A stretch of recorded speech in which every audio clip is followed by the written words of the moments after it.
Lista nuestra primera invitada. Hay que hablar de los índices de percepción de corrupción. Seguimos mal. Sí, el último informe divulgado por Transparencia Internacional revela que Panamá ocupa la posición 105 de 180.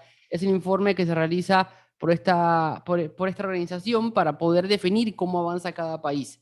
Panamá, desde el año pasado a este, según el índice de corrupción que se divulgó ayer, solamente obtuvo 36 puntos de 100. Está en el lugar 105 de 180. Y según el informe, usted tenga en cuenta que 0 es igual a corrupción rampante y 100 limpio de corrupción. Un punto más que en el 2020 obtuvo Panamá, pasó de 35 a 36, y es por eso que tenemos a la licenciada Olga de Ovaldía, presidenta de Transparencia Internacional de Panamá, para poder conversar sobre el tema. Licenciada Olga, buenos días, qué gusto saludarla. Si puede prender la cámara para que podamos verla y, bueno, poder conversar del tema. Ahora sí, ¿qué tal? ¿Cómo le va? Buenos días, qué gusto Bienvenida. saludarla. Buenos días a todos, al equipo, Leonardo, Rosa, mucho gusto saludarlos. Perdón, Flor, disculpa, mira qué lapsus mentis. Es que todavía tengo confusión mental Bueno, puede ser acabo de una flor leerlo. rosa, puede ser una flor rosa, no se Exacto. preocupe. Un Señora Olga, lirio.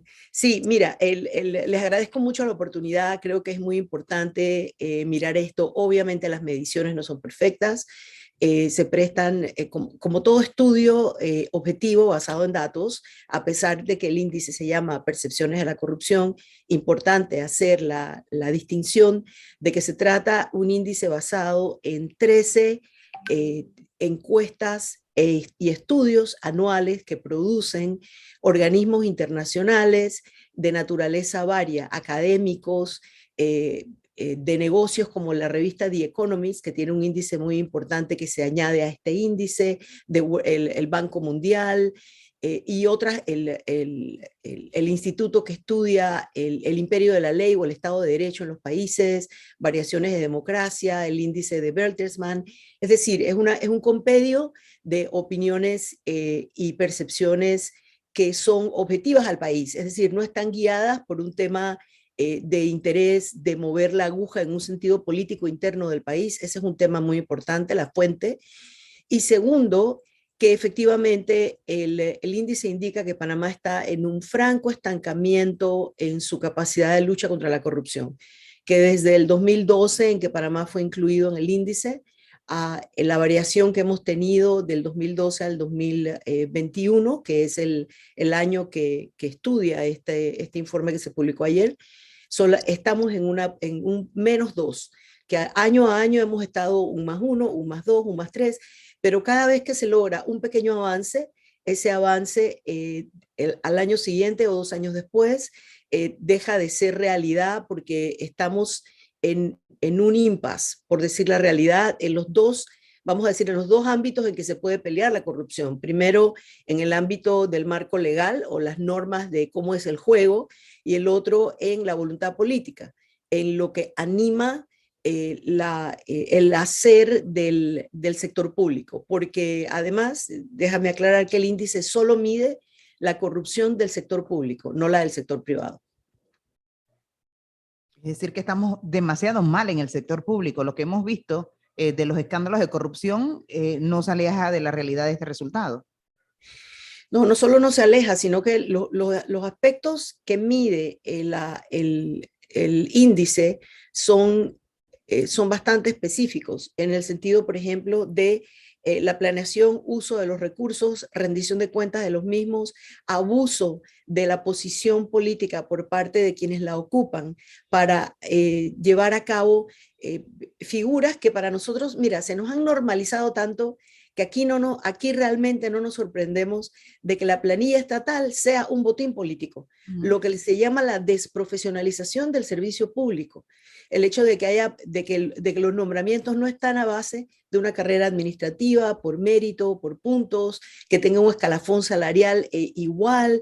Tú sabes que aquí tenemos ese gran problema de que gobierno a gobierno, durante la campaña política prometen que va a haber una profesionalización del servicio público y cuando llegan a ocupar la silla, vemos nuevamente que se dedican a cumplir con lo que ellos llaman compromisos políticos internos del partido. Eso Nosotros no creo que tenemos que poner un gran foco en eso, porque esa es una de las razones que animan el escándalo de esta semana y además que estamos viviendo de escándalo en escándalo, el escándalo de estas 2 semanas, que cuando bien mirado vemos es un cáncer que tiene 15 años de estar instalado, que es el tema de la no transparencia de los fondos que usan los ediles, los alcaldes, la doble facturación, por así decirlo, que hay con tener una flota de vehículos y al mismo tiempo cobrar a título personal viático. Todo eso, cuando vamos a ver al corazón de eso, tiene que ver con ese manejo que se mide.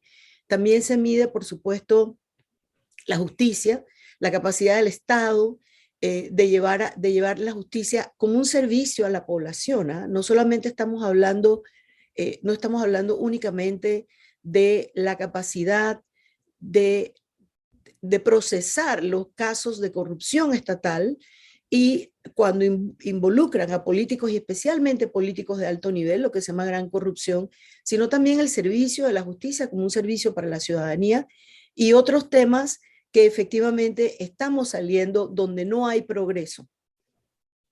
Señora Olga, para poder seguir un poco más en el tema, usted recién se refirió a que hay que poner el foco al tema, que la corrupción es un cáncer que tiene la sociedad y demás. Pero ¿cómo se le explica a una persona que no termina de comprender el alcance que tiene esto? ¿Cómo lo afecta a cada uno que exista corrupción en el país y que no haya transparencia? Bueno, excelente planteamiento, te lo agradezco porque será el siguiente, quizás el objetivo de esto es poder transmitir ese particular mensaje. Este año, Transparencia Internacional hizo una correlación, cada vez que hacen el índice, hacen una correlación con los impactos, por así decirlo, en la vida real que tiene la corrupción para los ciudadanos. Y este año se ha correlacionado el nivel de corrupción en los países con las afectaciones a los derechos humanos en los países, con las afectaciones a las estructuras democráticas que generalmente garantizan mejor acceso de las poblaciones vulnerables que realmente necesitan los servicios del Estado en temas como salud, educación, vivienda, transporte y otros. Y hay una clara vinculación entre el gobierno que es capaz de prestar esos servicios en forma digna, correcta, oportuna, a tiempo y con suficiente abundancia, por así decirlo, y los países que tienen menor puntaje, como Panamá, que tiene 36 sobre 100, que no llegamos ni siquiera a la media de la región latinoamericana, que es 43 la media. Y vemos que cuando los recursos del Estado están capturados por intereses políticos o intereses económicos, estos servicios no son bien prestados a la población, por una parte. Por otra parte, hay una clara afectación, y esto es una afectación a los derechos humanos sociales de la ciudadanía, y también vemos una correlación entre esos bajos puntajes y el constante ataque y asedio a la prensa y a la libertad de expresión, a la libre prensa y a la libertad de expresión, que en países como los nuestros se convierten en el único control social, en la única fuente de ponerle alto a los desmanes o a los desmanejos del poder, porque está la libre prensa y están las organizaciones no gubernamentales que están observando el quehacer gubernamental, llevando la voz de alerta, poniendo el alto, haciendo la denuncia, pidiendo que se haga el alto, perdón, poniendo la denuncia. Y esto trae como resultado algunos fenómenos. En Panamá no podemos cerrar los ojos a ver el nivel de hostigamiento judicial que han llevado los medios y algunos activistas, y eso se hace obviamente con una complicidad política. Pero doctora Dovaldía, yo le interrumpo ahí porque si hay algo que ha quedado demostrado, más allá de ver el informe, donde ponemos a Panamá para que los oyentes entiendan, está a niveles de países como Moldavia, como Gambia, como, no sé, Costa de Marfil. Hay algo que está ocurriendo en América Latina y que está quedando demostrado en los países, es este nacimiento del Mesías que viene a solventar los problemas de los ciudadanos, sobre todo ligados a la corrupción. Y que aquí los ciudadanos en América Latina, pues apartan a un lado el tema de la democracia y lo que significa frente a la solución de los problemas. Es un debate que yo he tenido con Flor. A ver, la gente quiere que le solucionen los problemas. La democracia para después. La pregunta es, ¿hay una correlación entre lo que estamos viendo en este informe y lo que hemos visto en los últimos informes, por ejemplo, de los últimos 5 años, con lo que está pasando en América Latina? La llegada de un Pedro Castillo, la llegada de un Bukele, la llegada de un Bolsonaro, este surgimiento de los mesías. Efectivamente. Muchísimas gracias, Gonzalo, porque ese era el siguiente tema. Yo tengo mi listita aquí de temas, a veces me cuesta cubrirlos todos, pero el siguiente tema donde la afectación es directa y muy preocupante, no solamente en América Latina, en el mundo, pero en América Latina tenemos algunos ejemplos dramáticos que impactan directo la vida de las personas, porque es un camino de dos vías. Por un lado, el discurso autoritario político que se monta y utiliza los argumentos de quienes queremos transparencia, mejor gestión mejor gestión pública y que se consoliden los derechos humanos por la vía de fortalecer la democracia, es decir, dentro del Estado de Derecho, se secuestran este discurso, lo utilizan como plataforma y llega el momento en que a través del propio voto popular se eligen personas que usando esa herramienta natural de la democracia, lo que hacen después es socavar, mermar y acabar con la democracia de los países. Porque una vez llegados, no se puede, como sabemos las personas que somos adeptas o creemos en los derechos humanos no son un menú donde tú dices voy a favorecer este y voy a disminuir este. Obviamente estamos hablando de temas, ya entramos al terreno donde todo el mundo me dice no te pongas complicada, no te pongas filosófica, pero la realidad, y este es el piso sobre el que nos sentamos los países democráticos, es que el Estado está llamado a hacer un trabajo y la ciudadanía otro, en una suerte de nueva democracia que es la democracia participativa.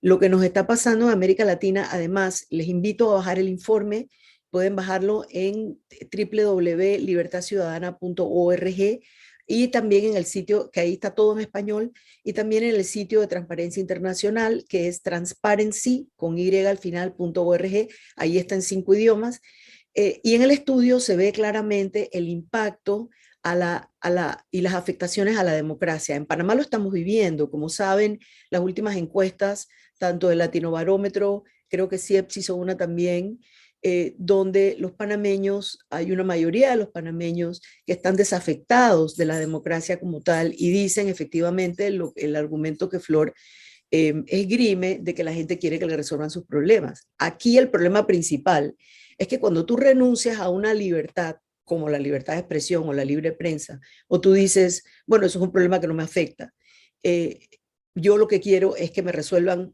mi alimentación. Cuando tú eliminas esa libertad y ese Mesías que te prometió esa alimentación no te la da, ¿qué te parece que luego te quedas sin la herramienta que la puedes recuperar, que es la libertad de decirlo? Que es el fenómeno que se está viviendo en Venezuela, en Nicaragua, lo estamos viendo con estrellas fugaces que mueren en el acto, como en el caso de Bukele, que realmente es muy preocupante lo que está pasando en Guatemala, donde además se comienza a penalizar y a cerrar el espacio de actuación de la ciudadanía en general.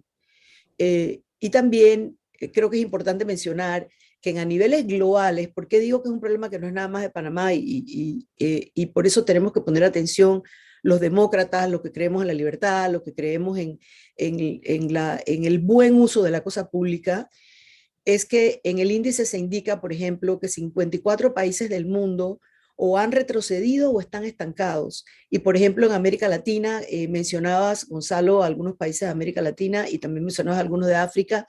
En América Latina los mejores puntajes los obtiene Canadá, Chile y Uruguay.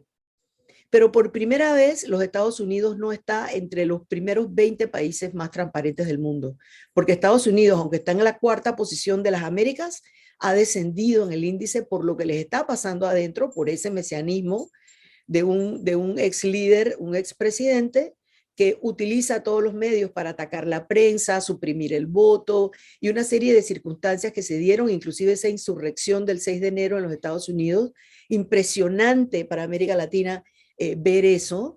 Y en el fondo de América Latina, ¿a quién tenemos? A Haití, a Nicaragua, a Venezuela, donde además de las crisis políticas se viven crisis humanitarias de alimentación, de salud. O sea, vemos los extremos y cuando vemos Panamá pensemos, ¿qué nos falta? ¿Por qué no estamos a nivel de esos países que sacan mejor puntaje? Nos falta justicia, nos falta rendición de cuentas, nos falta buen uso de los fondos públicos y nos faltan instituciones de control que sean realmente vigorosas en hacer que los funcionarios rindan cuentas. Ahora, ya hablamos del tema de la corrupción, de la falta de transparencia y de que hay que preocuparse para que el ciudadano entienda que eso le afecta realmente, pero después que entendemos que eso nos está afectando realmente, el ciudadano, ¿cómo actúa para que eso no ocurra? Bueno, creo que no podemos tampoco crear, es decir, hay varias vías, déjame ordenar mis pensamientos. Hay varias vías para esto. Quizás la vía principal que podemos entender, la primera, la que es más fácil de entender, es el voto. ¿Cómo votamos? ¿Cómo es nuestra gestión política? ¿Qué le estamos pidiendo a esas personas que evidencian o dicen tener una vocación pública, de servicio público, corren a un puesto de elección y las razones que promueven el voto? El segundo, entender que el voto no es un cheque en blanco, que no es cada 5 años que yo me voy a activar como un demócrata y voy a salir a votar. Hay una serie de observaciones que hay que hacer, de reclamos que hay que hacer a cada uno de los funcionarios. Lo tercero es nunca dejar el llamado público. Creo que hay un muy buen ejemplo esta semana. No sé cuánto promete esta nueva actuación del Contralor ayer. No sé cuál va a ser el resultado a largo plazo, porque lastimosamente estamos en un país en donde en las últimas 3 administraciones hemos tenido, o las 2 administraciones anteriores y esta, hemos tenido contralores que no tienen una actuación realmente robusta y vigorosamente independiente, que son contralores que pudiéramos mirar y observar y muchas veces analizar su conducta desde una motivación política que no debería ser, porque el contralor es una figura que requiere independencia. Pero cuando no se suelta o no se deja el reclamo ciudadana y la presión ciudadana, exigir lo que nos toca, hacer el llamado correcto, involucrarse, no podemos entonces pensar que la ciudadanía está pasiva. La ciudadanía, necesitamos que la ciudadanía se active. Y también estamos viviendo, y este es un tema muy importante que tiene también que ver con los índices de corrupción. Por eso te digo que aquí hay parte y parte. Una cosa es el aparato gubernamental y el otro la ciudadanía, porque es una suerte de contrato social. Los niveles de corrupción están generando una desconfianza ciudadana que impacta directamente ese contrato social. Esa desconfianza que le tenemos al sector gubernamental también se pasa a la vida cotidiana y a la relación entre personas, organizaciones, y lo vemos claramente en que Panamá está viviendo uno de sus momentos de mayor desconfianza interpersonal, interciudadana y desconfianza a las instituciones. Eso también impide un poco la capacidad de la gente de organizarse. Entonces es como si del otro lado, quienes no están manejando bien la cosa pública y están siendo guiados por intereses políticos y económicos que capturan ese servicio público que debe ser prestado a la población, tienen como una doble ganancia cuando también generan esta desconfianza que hace entonces que hay un llamado. Pero ¿quién llama? Pero ¿quiénes son ellos? ¿Pero a quién representan? Cuando tenemos que entender que lo que conocemos como sociedad civil o sector no gubernamental, somos todos los que no somos gobierno. Somos todos los que no estamos manejando fondos públicos. Somos todos los que de alguna u otra manera contribuimos al quehacer diario del país y estamos esperando los servicios del Estado. Claro, Doctora pero señora Valdía, bueno, adelante, Leo. Doctora Bobaldía, pero según lo que estamos viendo y todo lo que usted describe respecto a la cultura de la corrupción que estaría instalada en Panamá, ¿cómo se resuelven estas fallas de distribución de riquezas, falta de equidad para que no lleguen estos líderes llamados populistas que vienen a resolver todos los problemas?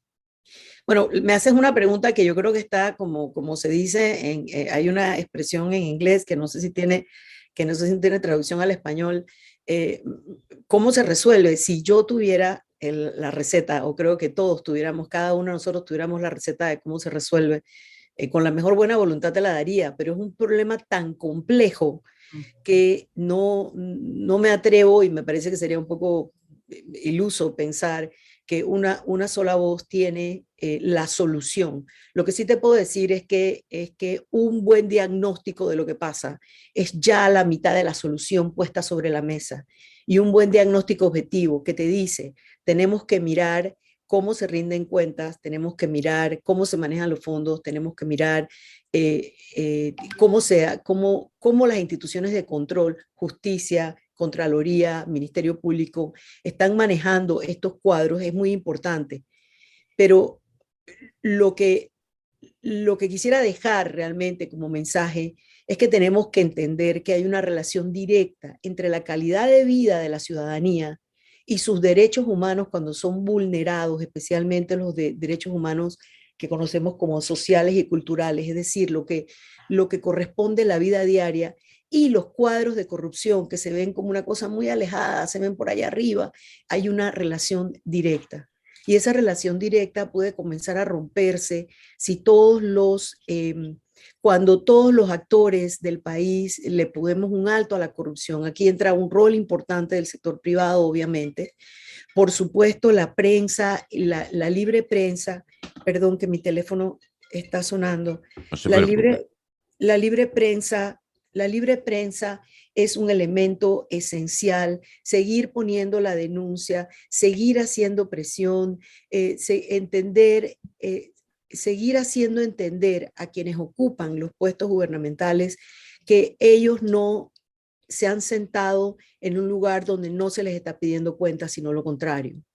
Pero doctora Valdía, ahí yo sí me le meto porque uno no entiende, y ahí es donde quiero comprender cuál es el cortocircuito que existe.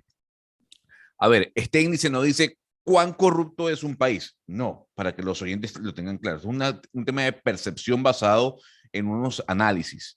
Pero por el otro lado, estamos viendo que quien tiene la mayor posibilidad de llegar al gobierno si las elecciones fuesen el día de hoy es una persona que está involucrado en diferentes casos de corrupción, por no decir que muchos.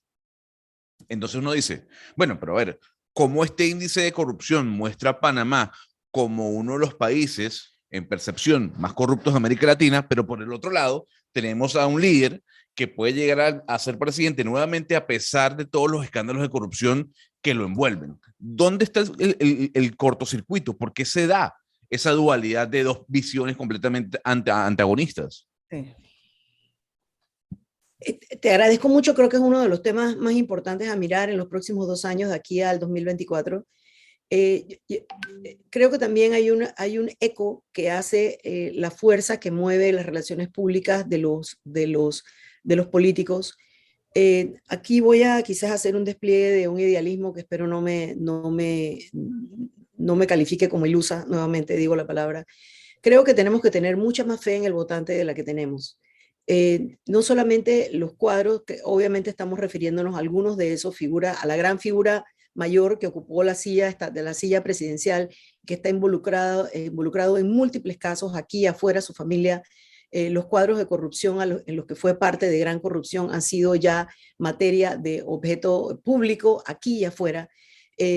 Es un tema que realmente sería muy difícil entender que la población volviera a votar por una figura de esa naturaleza, y creo que nos corresponde a todos tratar de cortar ese cortocircuito. Pero aquí entra el tema de la inequidad, que ha sido agravado por la pandemia.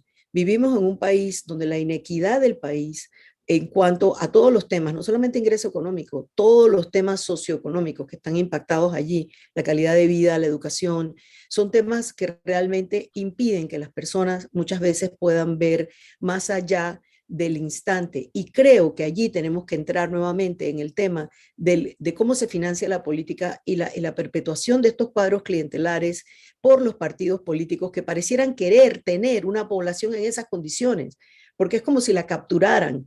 Es una especie, sí, es una captura de la población. Y eso es lo que tenemos que empezar a tratar de romper. Creo que todos, y ojalá Gonzalo, me encanta tu pregunta, quieres estar preocupado por el tema, eres comunicador profesional. Pienso que todos tenemos que hacer una junta de embarre para tratar de romper y encontrar cómo llevar ese mensaje. Porque lo peor de esta historia es que las personas que son más impactadas por la falta de un Estado que es capaz de brindar buenos servicios son las personas que están más impactadas por la desigualdad también. Les agradezco muchísimo la entrevista. Flor, gracias. Leonardo, gracias. Gonzalo, gracias. Espero que todos los oyentes puedan entrar a buscar el informe, leerlo, utilizarlo. Hacemos ese llamado a que la ciudadanía no deje el tema de lado. La presión ciudadana en Panamá siempre ha logrado algunos avances. Ojalá podamos seguir lográndolo. Gracias, señora Valdía, por habernos atendido esta mañana.